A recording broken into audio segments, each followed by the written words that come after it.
Yo, what's good? It's your man, 100 Grand Ross with The Rock Never Stops. I want to talk about this man, Chet Holmgren. I want to dive into that in this video. If you enjoy it, smash the like button for me, hit subscribe. I'm trying to get on my way to 1,000 subs, and hit that bell for notifications. Look, if you guys have followed my channel, you know from previous videos how I felt about Chet Holmgren. Slam Magazine back in the day used to have this like draft evaluator after guys coming to the NBA draft, and it would have who people felt was going to be the most successful, win Rookie of the Year, best scorer, best defender, and then they had this statistic or this kind of voting measurable where they said hurt himself running laps. And I thought it was hilarious back in the day. I mean, I was in high school and I would read it and I would just die laughing because it was this idea that there's some guys that just aren't built for the NBA game and they're just going to get injured all the time. And we see players like this. Unfortunately, it's really heartbreaking because some of them have a lot of talent, but they just can't seem to ditch the injury bug. Jonathan Isaacs comes to mind, an elite defender for the Orlando Magic, 6'10", had a late growth spurt, a lot of injuries, just nonstop. You look at Anthony Davis, nonstop injuries, even though he pushes through a lot of them. And I know it's tough to push through a lot of pain, but he still has a lot of injuries. Joel Embiid, Blake Griffin, there's a lot of examples. And Chet Holmgren was a player who I kind of had the prognosis that he was going to also be that type of player. His build did not bid well for the NBA game. 82 games, not just the physicality of trying to play in the front court in the NBA, where the overwhelming majority of the time his opponent was going to have anywhere between 40 to 60 pounds on him. He came in at 7'1", about 210 pounds. I mean, that is extremely rare for somebody that size to be able to play effectively in this league. And as I kind of projected, maybe a little bit even sooner than I projected, he hurts himself during a summer league game. Not even the NBA summer league, a pickup summer league game. Well, not pickup, but it was an organizational league, that LeBron James was in. And he hurt himself just by stepping wrong. And he was out for a full season. But here's the thing. It was interesting to note that I actually felt like him having this injury early was actually going to bode far better for him to be successful than it would if it happened, let's say, mid-season as a rookie or even in his second year. Because I think he was going to get a lot of other small nagging injuries along the way.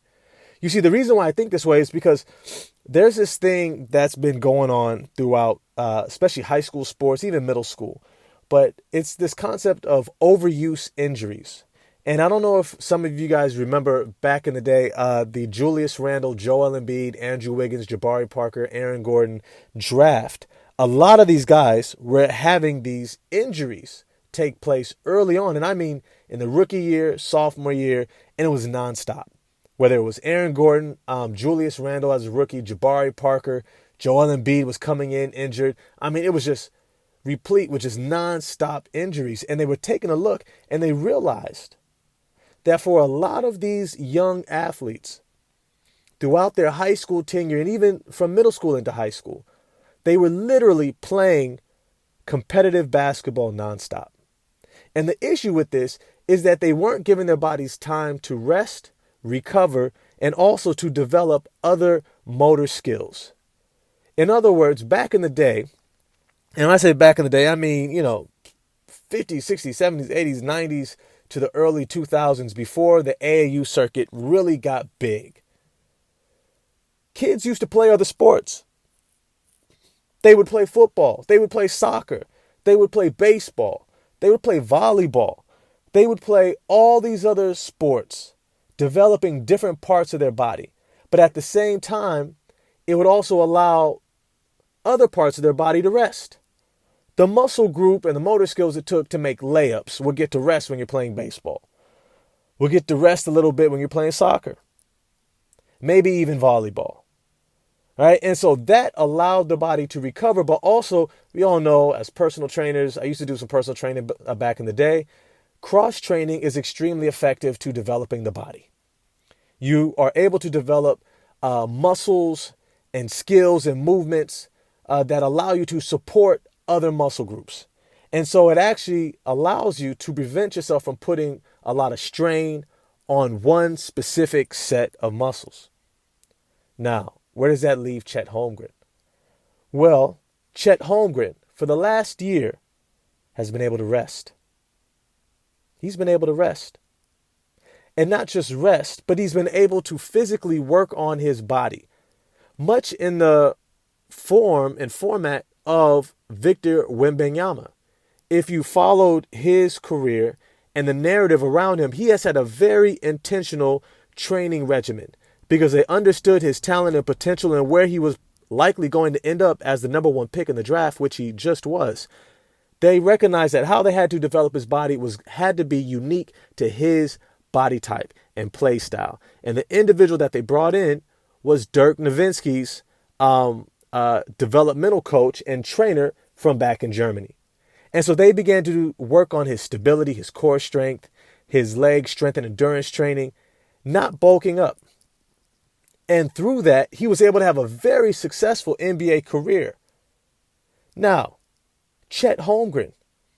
Now, I'm pretty sure Gonzaga has a pretty good training facility and all those different things.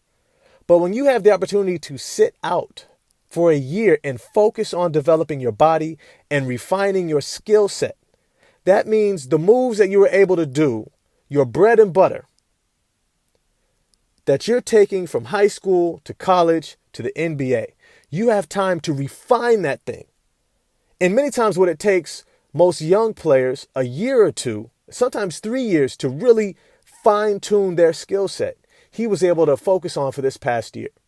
Not just that, but he probably also worked on some complementary skills, go-to moves, and counter moves for his go-to moves. This allows you to be more effective and more consistent and efficient on the offensive end. But here's the thing. I think where it's going to help him the most, having this year off, is actually on the defensive end. I think having his body in optimal shape and developing some of the core, lower body, and balance strengthening training regimens, he has been able to set himself up to be a consistent high-level defender. Remember, he came in after getting drafted. We assumed he had great defensive potential, not good. We're talking Anthony Davis, Nerlens Noel. We're talking about the best of the best Joel Embiid level defensive IQ coming into the NBA. He was going to be a great defender. And if you see my earlier videos, don't worry, I'm going to post it in the description box, that my prognosis for him was Andrei Kirilenko, a guy that didn't necessarily fill up the scoring box score, even though he could score. But his greatest attribute was going to be his versatility on the defensive end and ability to cover the floor. His length, his timing, his IQ allowed him to be a great help side block defender to defend the rim, as well as getting into passing lanes and out in transition. And on the offensive end, he was mostly used off the ball. Backdoor cuts, spot up jump shots, pick and roll, pick and pop. And this is what I see Chet Holmgren basically being utilized in, is his ability to do all those filler stats, to get the blocks, to get the steals, to get the loose balls, to get the rebounds, to get the deflections. He's also an excellent passer and distributor from the top of the key.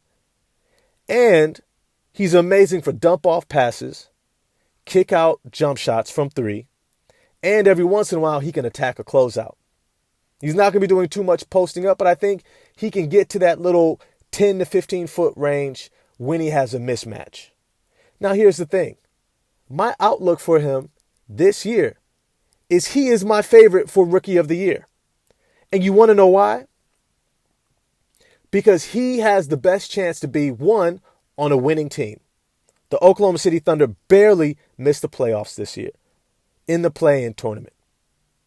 They're returning an all-NBA level guard in Shai Gilgeous-Alexander, one of the best facilitating and playmaking point guards in Josh Giddey. Jalen Williams is coming off an excellent rookie year where he was first team, all-rookie team. And they have the high-level IQ, basketball IQ around him to be able to make up for all of his deficiencies to where he can play to his strengths and have a very efficient and also extremely impactful rookie season. I think he's going to look extremely good and have a great opportunity to really build confidence. And we all know the professional game, especially in the NBA, is all about developing confidence. When you have great confidence, you more than play up to your abilities. Many times you're able to exceed what we may even think your abilities are. And I think this is going to be a great start to his career.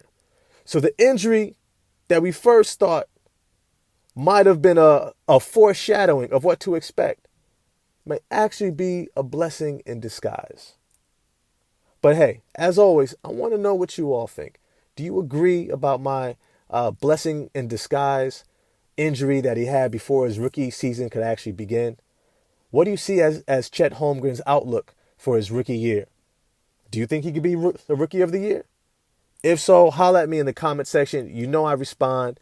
Like, subscribe, help me to get to 1,000 subs, and hit that bell for notifications. I'm going to holla at y'all next time. Peace.